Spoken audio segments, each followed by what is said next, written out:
L'un s'appelle Thierry Loret, l'autre s'appelle Mohamed Ketab.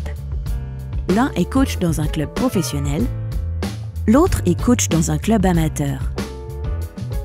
Les deux confrontent leur point de vue sur le monde du ballon rond. C'est quoi un bon coach? Je pense qu'un bon coach, c'est celui qui sait s'adapter à son effectif. À mon goût, c'est être capable de trouver des systèmes de jeu, de trouver des animations qui vont permettre à tous les joueurs de pouvoir rentrer dans l'équipe. J'aime pas du tout l'idée qu'on prenne un système de jeu et qu'on recrute des joueurs uniquement dans ce système de jeu. Je trouve que c'est assez limitant. On se doit de trouver toutes les possibilités pour que tous les joueurs puissent s'exprimer. La manière dont on juge un bon coach vu de l'extérieur, c'est sur les résultats. Quand quelqu'un a des résultats, c'est un bon coach. Mais moi qui suis à l'intérieur, c'est aussi instaurer un projet de vie. Et puis après aussi, sur le terrain, être capable de tirer le maximum des qualités de chacun. La difficulté réside surtout dans la gestion des égos en fait, la gestion humaine. Quand tu arrives en fin de semaine et que tu décides que voilà les 11 titulaires, voilà les 7 remplaçants, puis voilà ceux qui vont aller en équipe réserve ou qui vont s'asseoir dans la tribune. On ne doit perdre personne en route, quoi. Et pour ne pas perdre quelqu'un en route, il faut faire preuve de pas mal d'inventivité, je dirais. C'est vrai qu'au niveau amateur, je pense que c'est un peu plus compliqué parce que tu peux pas laisser un gars 5, 6, 7 matchs sur le banc ou dans la tribune, c'est pas possible. Il finit sa journée de travail, il vient s'entraîner, il joue pas, c'est très frustrant. On peut coacher une équipe pro et une équipe amateur de la même façon? Je pense que d'une manière générale, oui, on peut, mais pour être honnête, je pense que quand on veut être entraîneur professionnel, il faut avoir un passé de joueur. Si vous ne l'avez pas, à un moment donné, les joueurs vont vous le faire ressentir. Quand je dis vont vous le faire ressentir, ils vont pas vous le dire en face. Mais si à un moment donné vous êtes en difficulté, il n'y aura pas cette adhésion complète au projet que vous voulez mettre en place, quoi. Ça me fait un peu sourire parce que quelquefois j'entends des joueurs dire, pas forcément mes joueurs, mais des joueurs qui viennent autour de l'équipe, dire « Ah mais le coach, il n'a jamais tapé dans un ballon et… » Il n'y a rien de pire, rien de pire. On est dans l'excellence.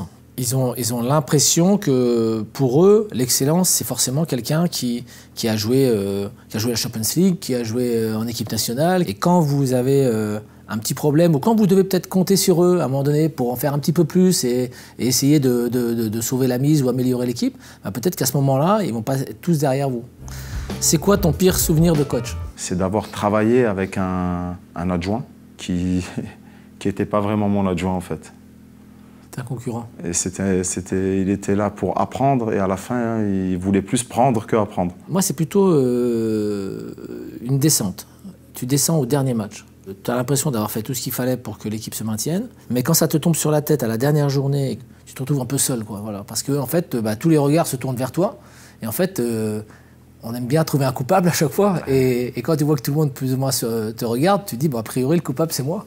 Voilà, c'est plus facile de trouver un coupable que 18 coupables. Qu'est-ce qui va tuer le foot? L'argent ou les évolutions technologiques? Alors, les évolutions technologiques, j'étais pas fondamentalement pour. Je trouvais que les arbitres faisaient des erreurs avant, mais je comprenais parce qu'ils n'avaient pas d'aide, et donc je pouvais comprendre qu'un arbitre fasse des erreurs. Et aujourd'hui, au niveau professionnel, même avec l'aide de caméras, de ralentis, il y a encore d'autres erreurs. Après, pour ce qui est de l'argent, c'est un peu la course à l'armement, quoi. Donc, si on veut exister dans un championnat, on sait qu'il faut avoir un budget qui est suffisamment important pour ne pas se mettre en danger, je dirais. L'argent, je ne pense pas que ce soit quelque chose qui puisse tuer, à condition que ce soit bien utilisé. Pour moi, c'est plutôt, pas tuer, mais c'est l'argent qui peut dénaturer un petit peu le foot. Et j'en reviens un petit peu au football de base.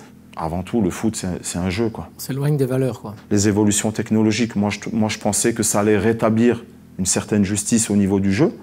Mais là, quand je vois les dernières décisions, avec consultation de la vidéo, malgré la vidéo, il y a quand même des interprétations différentes. C'est vrai que ça dénature un peu le football et le sport en général, parce que tu marques un but, et première chose que tu fais, c'est tu regardes le juge de touche, et maintenant tu attends l'arbitre. Parce que l'arbitre, tu vois que l'arbitre commence à faire ça, et tu te dis, waouh, il y a un problème. On a joué à Nîmes, on a eu une action, bam bam, l'arbitre ne siffle pas la faute, c'est devant lui, ça part 15 secondes, 16 secondes après exactement, on marque. Tout le monde se saute dessus et tout. C'était le 3-0. Balle de 3-0, donc, et d'un seul coup, l'arbitre qui regarde et qui accorde pas le but directement. Bon, 2 minutes après, on te dit non, le but il n'est pas marqué. Et finalement, le coup franc est donné à l'endroit où il y avait une supposée faute, et sur le coup franc, c'est eux qui marquent. Donc là, eux, ils sautent de joie. Et nous, 2 minutes avant, c'était nous qui sortions de joie, comme des idiots. Voilà. Le coach, c'est vraiment toujours celui qui a le dernier mot. La plupart du temps, oui. Et quelquefois, ça fait partie un petit peu de mon management. Quelquefois, je sollicite des joueurs. Ou eux-mêmes viennent me voir et me disent « Écoute, tu devrais plutôt faire jouer un tel en 6 plutôt que l'autre. » Je vais accéder à leur demande pour qu'eux se donnent 10 fois plus et se déchirent pour montrer qu'ils avaient raison. Il faut trouver le juste milieu. Quelquefois, j'ai envie d'être vraiment proche d'eux parce qu'on est là pour vivre quelque chose ensemble. Tout à fait. Mais comme je dois choisir les 14 du dimanche, il faut avoir un peu de recul aussi. Voilà, il faut avoir un peu de recul. Et alors je me dis, finalement, la seule crainte qu'ils doivent avoir vis-à-vis de moi, c'est de jouer ou de ne pas jouer, quoi. Les clubs amateurs qui éliminent les clubs professionnels, c'est dû à quoi? La différence entre une équipe de Ligue 1 bis et une équipe de National ou de National 2, c'est assez mince. Et donc, pour peu que vous n'ayez pas la réussite et pour peu que les autres en veuillent peut-être un peu plus que vous, vous êtes en danger. Voilà, il faut être honnête. Et c'est des choses qui arrivent régulièrement tous les ans. Et c'est aussi pour ça qu'on adore la Coupe de France. Le slogan de la Coupe de France cette année, c'était la coupe de tous les possibles. Ouais. On a réussi à éliminer 2 équipes hiérarchiquement supérieures. Tout à fait. Par magie. J'ai vu des joueurs surmotivés déjà les semaines précédentes. Et nous, on s'est dit, on n'a rien à perdre. On a gagné 1-0. On a eu le tirage Saint-Étienne. C'était bien. C'était magnifique. C'était parfait. C'est mon plus beau souvenir du football. Bien sûr. Est-ce que tu aimerais être à ma place? Qui n'aimerait pas être à la place de Thierry Laurey lorsqu'on est un petit entraîneur en Alsace? Bien évidemment que oui.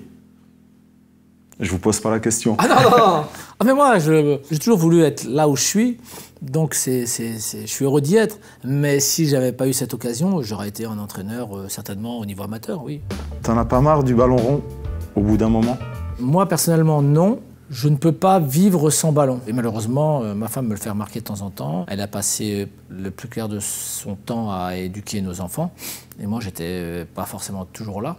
Ça a été des moments parfois difficiles pour eux à traverser. Tout à l'heure, je parlais du fait de tu te fais virer d'un club. C'est jamais évident à vivre pour toi, mais surtout aussi pour tes proches. On sait que, par exemple, quand tes enfants sont à l'école, les autres sont assez piquants. On ne connaît pas tout à fait l'envers du décor quelquefois, mais c'est pas toujours ça. C'est exactement en fait pareil pour moi. Hein. Moi, j'en ai jamais marre du ballon rond. Pendant le week-end, il m'arrive de regarder 3-4 matchs, plus le mien. J'essaie d'emmener ma femme de temps en temps avec moi, comme ça, on est ensemble. À force de m'avoir suivi, je dirais, autour de différents stades, ça fait partie de la famille, le ballon rond.